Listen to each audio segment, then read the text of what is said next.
Hello students, दृष्टा success academy online classes में आपका पुनः स्वागत है। मैं विशाल सर एक बार पुनः आपका स्वागत करता हूं। हमारे उत्तर प्रदेश के निवासियों के लिए, खासतौर से मेरे स्टूडेंट्स के लिए बड़ी अच्छी खबर आई है। उन स्टूडेंट्स के लिए जो कि UP TET junior pass out कर चुके हैं, जिनका यूपी टेट जूनियर क्लियर है, और अगर चलो तो मैं बाद में बात बताऊंगा, लेकिन जिनका यूपी टेट क्लियर है जूनियर का, उनके लिए वैकेंसी आ रही है। शायद 18 तारीख से, इसी आगामी 18 तारीख से आपके फॉर्म भी पड़ने लगेंगे। और जिसमें कि सबसे अच्छी बात यह है कि आपकी जो विषय आपने बीएड में एज अ टीचिंग सब्जेक्ट लिया हुआ था, अगर उसका सब्जेक्ट कॉम्बिनेशन सही बन रहा है तो आप उस भाषा में भी अपना फॉर्म फिल कर सकते हैं। जैसे कि हम अगर यूपी की बात करें तो हमारे जो यूपी टेट की जो सुपर टेट आप कह सकते हैं, UP TET syllabus for junior super TET जो है हमारा, अब उसमें क्या है कि 3 भाषाएं हैं, हिंदी, अंग्रेजी और संस्कृत। अगर आप में से किसी ने भी हिंदी, अंग्रेजी या संस्कृत बीएड में एज अ टीचिंग लिया है तो आपको यह परीक्षा पास करना बहुत ही आसान होगा।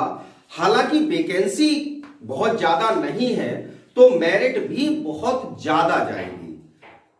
पहले से ही योगी सरकार ने इस बार स्पष्ट कर दिया है कि सुपर टेट पास आउट करने के लिए 60 और 65% मार्क्स होने चाहिए, यानी कि ओबीसी और एससी के मेरे जो कैंडिडेट हैं, जो स्टूडेंट हैं, उनके 90 मार्क्स चाहिए, और जो जनरल कैटेगरी के स्टूडेंट्स हैं उनको टोटल मिलाकर 97 मार्क्स चाहिए मिनिमम।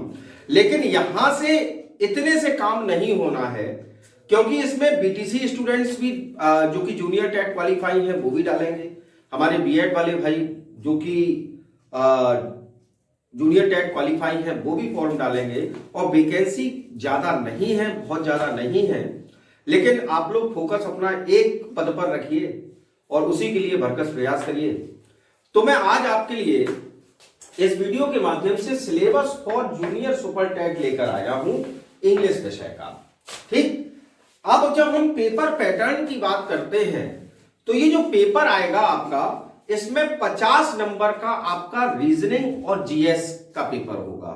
मतलब कुल मिलाकर 150 मार्क्स का टोटल पेपर होना है सुपर टेट का। जैसा कि प्राइमरी का होता है 150 मार्क्स का, जूनियर का भी 150 मार्क्स का होगा, जिसमें 50 मार्क्स का आपका जीएस और रीजनिंग आनी है, और 100 मार्क्स का आपका जो जिस विषय से आप डाल रहे हैं उस विषय से संबंधित चीजें आनी है। जैसे हमारे कई स्टूडेंट जो कि मैथ और साइंस के हैं तो वो मैथ और साइंस का पढ़ेगा, जो इसका कॉम्बिनेशन इंग्लिश का बना हुआ है वो इंग्लिश से डाल सकता है, जिसका हिंदी से बना है वो हिंदी से डाल सकता है, जिसका संस्कृत से बना है वो संस्कृत से डाल सकता है। तो 100 मार्क का आपका ये सब्जेक्ट आएगा।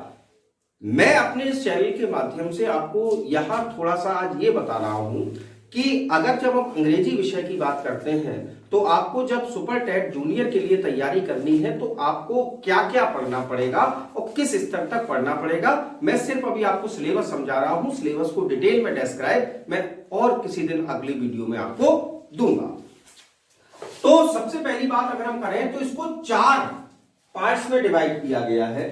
सिलेबस को 1 2 3 4 मैंने 4 लिखे हैं, और ये टोटल आपका 100 मार्क्स का आना है। 50 नंबर का जीएस रीजनिंग अलग, लेकिन ये 100 मार्क्स का क्या आना है आपका, सिर्फ और सिर्फ इंग्लिश विषय की मैं बात कर रहा हूं। तो history of English literature and language ये आपका हुआ 25 मार्क्स का, ग्रामर आपकी हुई 25 मार्क्स की, अनसीन पैसेज हुए आपके 25 मार्क्स के, और writers general introduction and their work ये भी हुआ आपका 25 मार्क्स का। तो कुल मिलाकर 25 मार्क्स के ये सब पार्ट्स में डिवाइड है, और ये कुल मिलाकर 4 पार्ट्स है, और ये 100 मार्क्स का आपका अंग्रेजी विषय आएगा। अब वे स्टूडेंट जो कि मेरे वीडियोस को फॉलो करते हैं, जो कि लगातार मेरे वीडियोस को देखते हैं, आप देख रहे हैं कि मैं शुरुआत से ही आपको इसमें से कई ऐसी चीजें हैं जिसको मैं पढ़ाता हुआ चल रहा हूं लगातार। जैसे कि हम बात करें हिस्ट्री ऑफ इंग्लिश लिटरेचर, तो हिस्ट्री ऑफ इंग्लिश लिटरेचर में आपका क्या आना है, 14th सेंचुरी से अंग्रेजी भाषा का लिखित रूप आरंभ हुआ। उससे पहले अंग्रेजी कोई लिखित भाषा नहीं थी, आप कह सकते हैं भाषा नहीं थी। तो 14th सेंचुरी से लेकर और वर्तमान में अगर हम इसको साहित्य के हिसाब से डिवाइड करें पीरियड्स में, तो चौसर एज, 14th सेंचुरी को चौसर एज कहा जाता है। और वर्तमान जो हम आज मैं जब आपसे बात कर रहा हूं तो इसको पोस्ट मॉडर्निज्म कहा जाता है। तो चौसर एज से लेकर पोस्ट मॉडर्न एज तक के राइटर्स आपको पढ़ने हैं। क्लियर? बहुत राइटर हैं और आप ये समझ लीजिए लगभग आपको वही तैयारी करनी होगी जितनी कि आपको टीजीटी और पीजीटी की तैयारी करनी पड़ती है। जितनी आपको टीजीटी और पीजीटी की तैयारी करनी होती है उतनी ही तैयारी आपको इसमें भी करनी पड़ेगी, क्योंकि आप ये समझ जाइए कि बहुत टफ कंपटीशन होगा और पेपर भी सिंपल कदापि नहीं आएगा। क्लियर? क्योंकि वैकेंसी बहुत अधिक नहीं है, मैं बार बार कह रहा हूं। तो history of English literature and language ये आपका 25 मार्क्स का, जिसमें कि आप 14th सेंचुरी से लेकर पोस्ट मॉडर्निज्म तक की बात करेंगे और लैंग्वेज का भी इतिहास, तो अंग्रेजी साहित्य का भी इतिहास है और अंग्रेजी भाषा का भी इतिहास। उसके बाद दूसरा आता है आपका ग्रामर, यानी कि व्याकरण। अब ग्रामर में क्या है, आपको क्या पढ़ना होता है? सबसे पहला काम आप लोग करें, पार्ट्स ऑफ स्पीच पर विशेष ध्यान दें। ग्रामर का मतलब पार्ट्स ऑफ स्पीच में आपका पूरा नाउन, प्रोनाउन, एडजेक्टिव, प्रोपोजिशन और आपका वर्ब, एडवर्ब, कंजक्शन, ठीक, इंटरजेक्शन, तो ये कुल मिलाकर 8 टॉपिक जो आपके होते हैं पार्ट्स ऑफ स्पीच के, आपको उन पर फोकस करना है। साथ ही साथ ग्रामर में आपके डायरेक्ट इनडायरेक्ट आ गए, आपके ट्रांसफॉर्मेशन ऑफ सेंटेंसेस आ गए, आपके सिंथेसिस आ गए, ठीक, तो ये आपको इसमें ग्रामर में पढ़ने पड़ेंगे, ठीक। और ये इनमें से कई टॉपिक मैं पढ़ा चुका हूं, पार्ट्स ऑफ स्पीच ग्रामर में आपको पढ़ा रहा हूं लगातार, और मैं नाउन, प्रोनाउन, एडजेक्टिव और वर्ब के टॉपिक भी दे रहा हूं, ठीक है ना, तो आप उसमें से भी पढ़ सकते हैं। उसके बाद तीसरा आता है आपका अनसीन पैसेज, ठीक है साहब। आप चूंकि वे विद्यार्थी हैं जिन्होंने कि सीटेट का एग्जाम दिया होगा, यूपी टेट का एग्जाम दिया होगा, तो आप देखते हैं अनसीन पैसेज एग्जाम में आते हैं हमारे टेट में, चाहे वो प्राइमरी लेवल का हो चाहे जूनियर लेवल का हो। और अनसीन पैसेज को हम लोग, अगर मैं साहित्य की भाषा की बात करूं तो इसको कॉम्प्रिहेंशन कहते हैं। हम क्या कहते हैं? कॉम्प्रिहेंशन।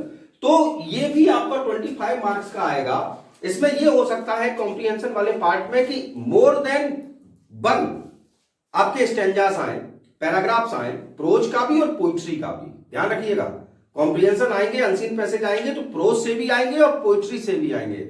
अब जब हम प्रोज की बात करते हैं तो थोड़ा सा सरल होता है उसको छाटना, लेकिन जब पोइट्री की बात करते हैं तो पोइट्री में आपको पार्ट्स ऑफ स्पीच भी उसमें पूछ लिया जाता है, आपको राइमिंग वर्ड भी पूछ लिए जाते हैं, आपके सिलेबल भी पूछ लिए जाते हैं, कई चीजें पूछी जाती हैं, तो मैं उसकी भी आपको प्रैक्टिस लगातार कराऊंगा। उसके बाद 4 नंबर पर आया आपका, ये पहला और चौथा एक दूसरे से कनेक्टेड है साहब। राइटर्स, लेखकों के बारे में उनका जनरल इंट्रोडक्शन यानी कि सामान्य परिचय, और साथ ही साथ उनके वर्क यानी कि उनके द्वारा लिखे गए कार्य। तो भैया देखो, जैसा कि अभी मैंने कहा, हिस्ट्री ऑफ इंग्लिश लिटरेचर की जब हम बात करते हैं तो 64 एज से बात करते हैं, 14th सेंचुरी से और पोस्ट मॉडर्न एज तक।